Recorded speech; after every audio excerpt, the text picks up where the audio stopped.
Assalamualaikum warahmatullahi wabarakatuh.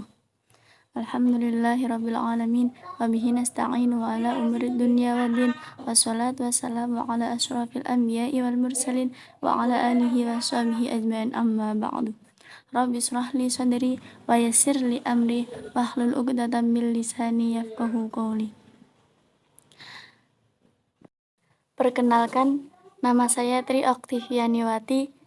Di sini saya ingin mempresentasikan tugas mata kuliah Ulumul Quran yang bertema Makkiyah dan Madaniyah. Baiklah, pembahasan yang pertama adalah pengertian. A. Makkiyah. Makkiyah adalah ayat-ayat yang diturunkan sebelum Nabi hijrah. Yang kedua, Madaniyah. Madaniyah adalah ayat-ayat yang diturunkan setelah Nabi hijrah. Cara mengetahui ayat Makkiyah dan Madaniyah. Yang pertama, mendekatkan transmisi atau periwayatan. Para sarjana muslim merujuk pada riwayat-riwayat valid yang berasal dari para sahabat, yaitu orang-orang yang besar kemungkinannya menyaksikan turunnya wahyu atau para generasi tabi'in yang saling berjumpa dan mendengar langsung dari para sahabat tentang aspek-aspek yang berkaitan dengan proses kewahyuan Al-Quran, termasuk di dalamnya adalah informasi kronologis Al-Quran. Yang kedua, pendekatan analogis atau qiyas. Ketika melakukan kategorisasi Makkiyah dan Madaniyah, para sarjana muslim menganut pendekatan analogis bertolak dari ciri-ciri spesifik dari kedua klasifikasi itu. Dengan demikian, bila dalam surat Makkiyah terdapat sebuah ayat yang memiliki ciri-ciri khusus Madaniyah, ayat ini termasuk kategori ayat Madaniyah. Tentu saja para ulama telah menetapkan tema-tema sentral yang nantinya ditetapkan pula sebagai ciri-ciri khusus bagi kedua klarifikasi itu. Selanjutnya, ciri-ciri khusus Makkiyah dan Madaniyah. Seperti telah diuraikan di atas, para sarjana muslim telah berusaha merumuskan ciri-ciri spesifik Makkiyah dan Madaniyah dalam menguraikan kronologi Al-Quran. Mereka mengajukan 2 titik tekan dalam usahanya itu, yaitu titik tekan analogi dan titik tekan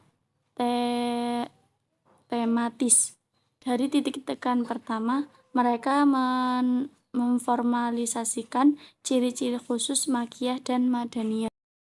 Yang pertama, menjelaskan ajakan monotisme, ibadah kepada Allah semata, penetapan risalah kenabian, penetapan hari kebangkitan dan pembalasan, uraian tentang kiamat dan perihnya siksa neraka dan syurga dan kenikmatannya. Yang kedua, menuturkan kisah para nabi dan umat-umat terdahulu serta perjuangan Muhammad dalam menghadapi tantangan-tantangan kelompok miskin.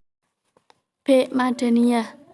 A. Menjelaskan permasalahan ibadah, muamalah, hudhud, bangun rumah tangga, warisan, keutamaan jihad, aturan-aturan pemerintah, serta persoalan pembentukan hukum syara. Selanjutnya, surat dan sebagian ayat panjang serta menjelaskan hukum syara, jelas menggunakan uslub yang jelas pula.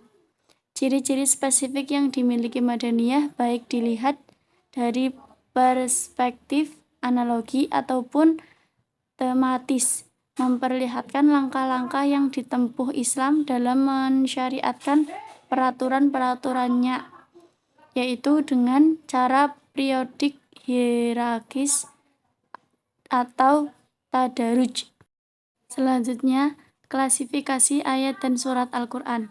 Menurut edisi standar Mesir, 86 surat termasuk dalam periode Mekah, sedangkan 28 surat lainnya berasal dari periode Madinah.